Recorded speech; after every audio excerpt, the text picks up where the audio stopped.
For 37 years, the Treaty of Procyon held.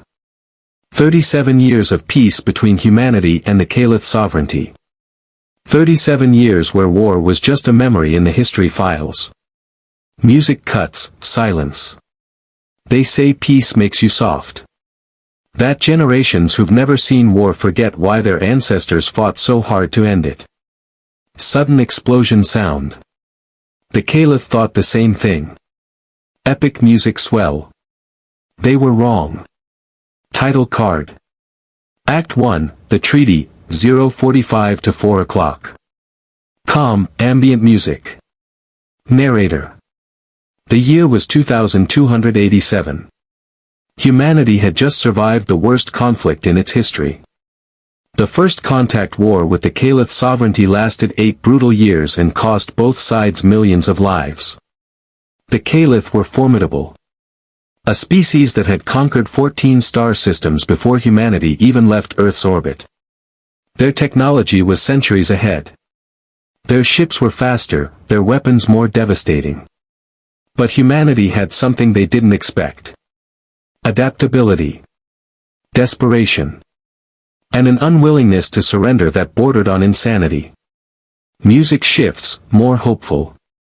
After 8 years of mutually assured destruction, both sides finally sat down at the negotiating table on Procyon Station, a neutral territory in unclaimed space. Ambassador Sarah Chin represented Earth. On the other side sat High Prelate Vexthor, military commander of the Kaelith fleet. The terms were simple. Point 1, all hostilities cease immediately. Point 2, a demilitarized zone 50 light-years wide would separate human and Kaelith space. Point 3, neither side would expand beyond their current borders for 100 years. Point 4, and this was the crucial one. Any act of aggression, any violation of territorial sovereignty, would be considered an act of war by the entire species, not just rogue elements. Both sides signed. Both sides went home. Both sides rebuilt. For 37 years, it held. Act 2, The Colony, 4 to 7:30.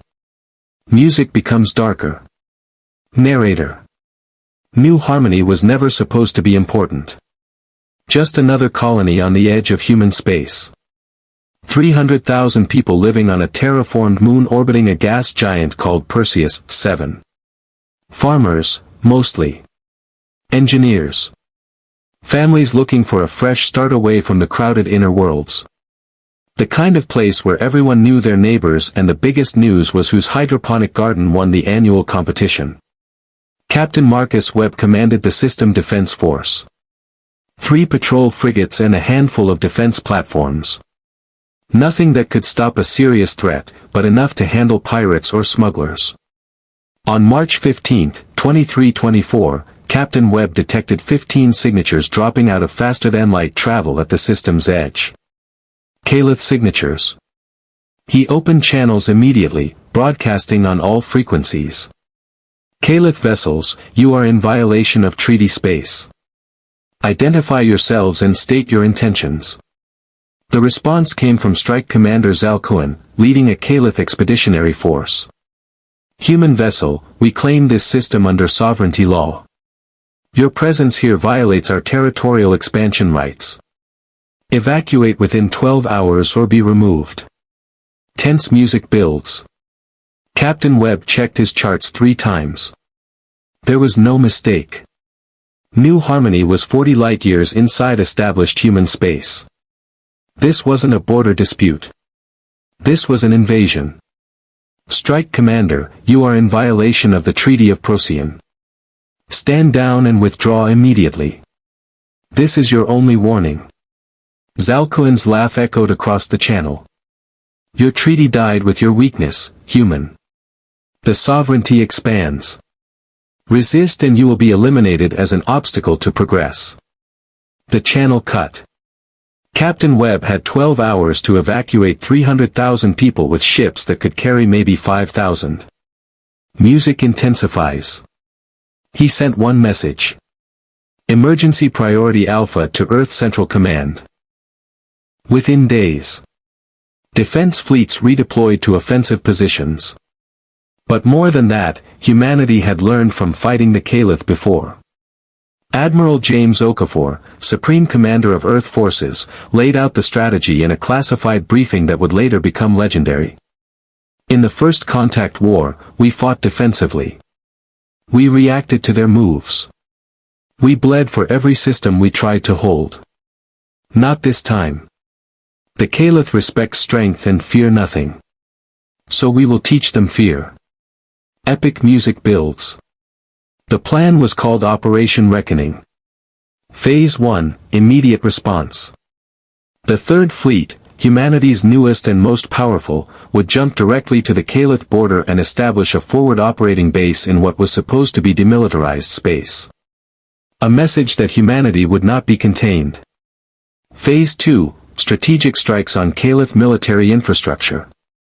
No civilian targets, but every military shipyard, fuel depot, and communications relay within 50 light-years of human space would be neutralized. Phase 3, Force the Sovereignty to the negotiating table. Not with words, but with overwhelming military superiority. The Kaelith had shattered the treaty. Humanity would shatter their confidence. Transition sound. 3 weeks after New Harmony fell, the Third Fleet arrived at the Kaelith border system of Talvex. 200 ships. Carriers, battleships, destroyers, frigates.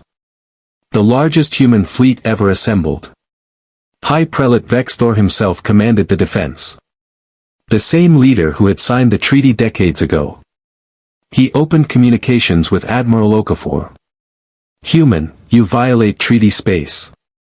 Withdraw or..." Okafor interrupted. "There is no treaty. You destroyed it when you murdered 260,000 civilians. We're here to remind you why you agreed to peace in the first place." Act 4, The Reckoning, 11 to 1400 hours. Intense battle music. Narrator. The Battle of Talvex lasted 18 hours. The Kaelith fought with everything they had. Their ships were still technologically superior in many ways. But humanity had numbers, tactics, and something the Kaelith hadn't accounted for. Rage. Righteous, focused, unstoppable rage. Every human in that fleet had seen the footage from New Harmony. Every one of them knew what they were fighting for. The Kaelith Sovereignty fleet broke after the first 12 hours. Their formations scattered. Their retreat turned into a rout. Admiral Okafor could have pursued. Could have wiped them out completely. He didn't. Instead, he sent one message to the Kaelith High Council. "We have destroyed your forward fleet. We control your border systems. We can reach your core worlds within 2 weeks. But we don't want to. We never wanted this war.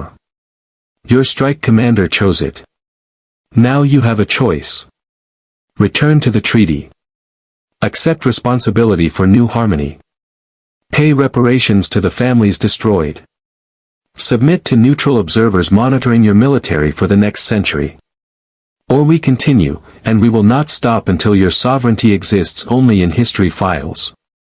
You have 72 hours to decide." Music softens but remains tense. The response came in 48 hours. High Prelate Vexthor himself appeared on the communication channel. He looked older, tired. The weight of what his species had unleashed clearly visible. "Admiral Okafor. The High Council has reviewed your terms.